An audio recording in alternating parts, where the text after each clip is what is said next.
Saudi अरब में high level meeting पूरी हो चुकी है, लेकिन यूक्रेन इस मीटिंग में नहीं था और न ही यूरोपीय देशों के नेताओं को इस मीटिंग में बुलाया गया। यानी कि मीटिंग हुई अमेरिका और रूस के प्रतिनिधियों के बीच। पहले खबर थी कि मीटिंग में पुतिन भी होंगे, ट्रंप भी होंगे, यूक्रेन के राष्ट्रपति वोलोदिमीर ज़ेलेंस्की भी होंगे, लेकिन तस्वीर तो कुछ अलग ही नजर आई।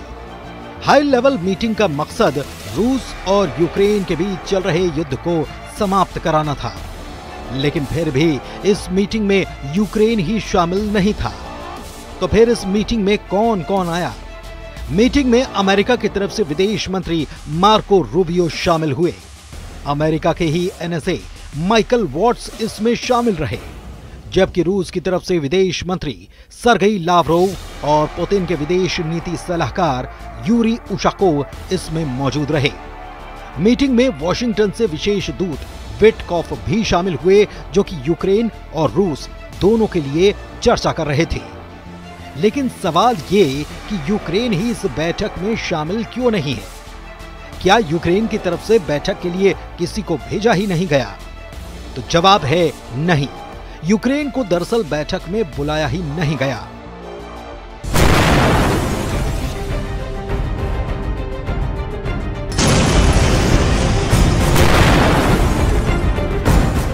इस बात की पुष्टि यूक्रेन सरकार के सीनियर अधिकारी ने भी की और यूक्रेन के राष्ट्रपति वोलोदिमीर ज़ेलेंस्की ने भी की। हैरानी की बात यह है कि मीटिंग में यूक्रेन शामिल होगा, ये बात अमेरिका के विशेष दूत कीथ केलॉग ने पहले से कही थी, लेकिन फिर भी यूक्रेन बैठक में नहीं था। यानी कि यूक्रेन को बैठक के लिए बुलाया ही नहीं गया और न ही यूरोपीय देश के नेताओं को बातचीत के लिए आमंत्रित किया गया। सोमवार को रूस के राष्ट्रपति कार्यालय क्रेमलिन के प्रवक्ता दिमित्री पेस्कोव ने दोनों देशों के नेताओं के बीच सऊदी अरब में होने वाली मीटिंग की पुष्टि कर दी थी। लेकिन दूसरी तरफ फ्रांस में भी अचानक से एक मीटिंग बुला ली गई।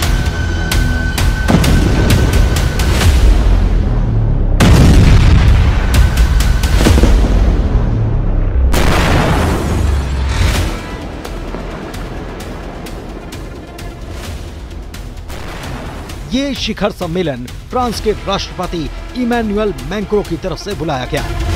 माना गया कि रूस और यूक्रेन के बीच जारी जंग को रोकने को लेकर सऊदी में मंगलवार को होने वाली मीटिंग में यूक्रेन और यूरोपीय देश के नेताओं को ही बाहर रखने की आशंका के चलते ये सम्मेलन फ्रांस में बुलाया गया। इसमें यूरोपीय देश के नेता भी शामिल हुए थे।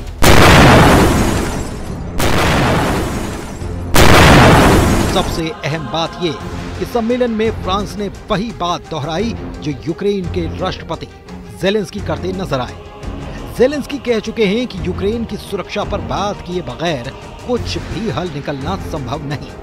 वो नाटो में शामिल होने की बात करते हैं और वो इसे सबसे सस्ता और महफूज विकल्प मानते हैं। कहते हैं कि ऐसा करने से ही यूक्रेन सुरक्षित हो पाएगा। और कुछ यही बात फ्रांस के राष्ट्रपति इमैनुअल मैक्रों ने भी कही। मैक्रों ने न केवल शिखर सम्मेलन बुलाया, बल्कि यूरोपीय देशों को इसमें शामिल किया और दूसरी तरफ ट्रंप और पुतिन से भी फोन पर बात कर रहे। मैक्रों कहते हैं कि हम स्थायी शांति चाहते हैं और इसे हासिल करने के लिए रूस को अपनी आक्रामकता समाप्त करनी होगी।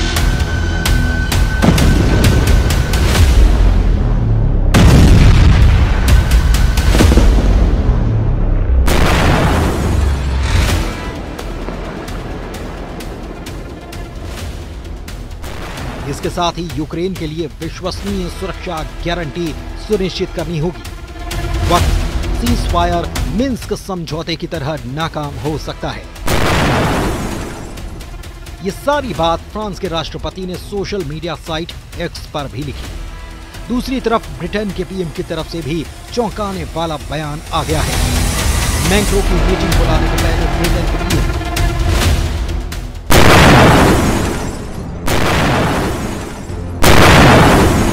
स्टारमर ने साफ कर दिया कि वो जंग के बीच यूक्रेन में सेना भेजने के लिए तैयार हैं और वो ये काम शांति समझौते के तहत यूक्रेन को सुरक्षा की गारंटी मिल पाए इसके लिए करेंगे। उन्होंने ये भी कहा कि ये वो बात हल्के में नहीं कर रहे बल्कि इसकी गंभीरता को समझते हैं। उन्हें अच्छी तरह से पता है कि इसमें ब्रिटिश सैनिकों को खतरा भी है। दरअसल अमेरिका खुद अपने आप को नाटो से अलग करने की बात कहता रहा है।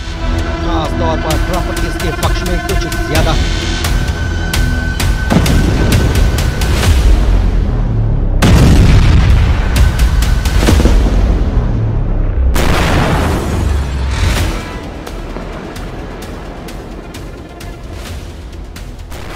हो सकता है कि ट्रंप नाटो से बाहर ना भी जाएं, लेकिन वो बार बार ये बयान देकर नाटो अमेरिका पर निर्भरता को शायद कम करना चाहते हैं। इसीलिए उन्होंने ये भी कहा था कि अब यूक्रेन की सुरक्षा के लिए यूरोपियन देशों को आगे आना चाहिए, ताकि अमेरिका दुनिया में दूसरी तरफ चल रही समस्याओं पर अपना फोकस कर पाए। अब इस मीटिंग में हुआ क्या है,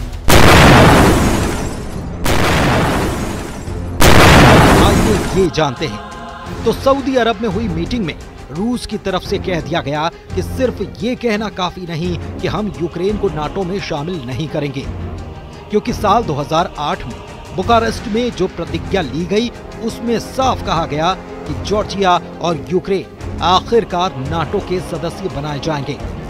इसके लिए साल 2008 में तय किया गया था, उसे रद्द करना या उससे इनकार अब करना होगा।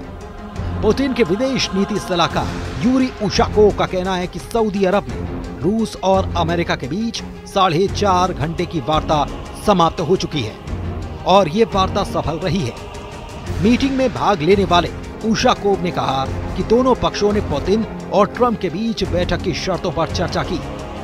उन्होंने कहा कि दोनों के बीच आगे होने वाली बैठक के लिए कोई तारीख निर्धारित नहीं की गई है। अहम बात यह भी कि जब अमेरिका रूस वार्ता यूक्रेन के बिना सऊदी अरब में हो रही थी, उसी दौरान यूक्रेन के राष्ट्रपति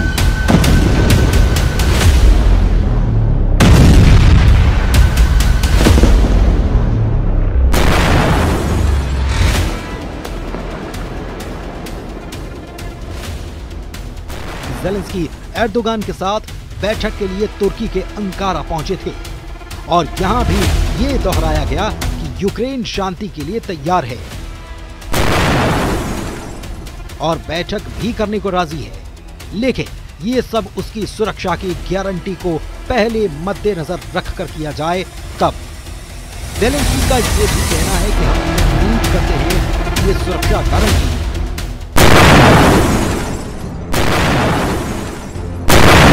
अमेरिका, यूरोपीय संघ, तुर्की और पूरे यूरोप के द्वारा प्रदान की जाएगी।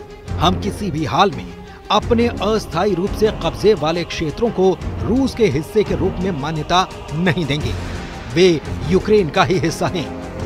दूसरी तरफ European Union chief Ursula von der Leyen ने अमेरिकी दूत कीथ केलॉग से बात करते हुए कहा कि यूरोप ने किसी अन्य की तुलना में यूक्रेन को वित्तीय और सैन्य रूप से ज्यादा मदद की है और हम आगे और कदम बढ़ाएंगे। यूक्रेन के लिए न्याय संगत और स्थायी शांति प्रदान करने के लिए अमेरिका के साथ साझेदारी हम करना चाहते हैं और अभी का वक्त काफी क्रूशियल भी है। कुल मिलाकर सऊदी अरब की मीटिंग में अमेरिका और रूस के अधिकारियों की तो आपस में बात हुई, लेकिन यूक्रेन इससे गायब रहा, जबकि यूक्रेन के राष्ट्रपति वोलोदिमीर ज़ेलेंस्की नाटो और यूरोपियन देशों को साथ में जुटे हुए हैं।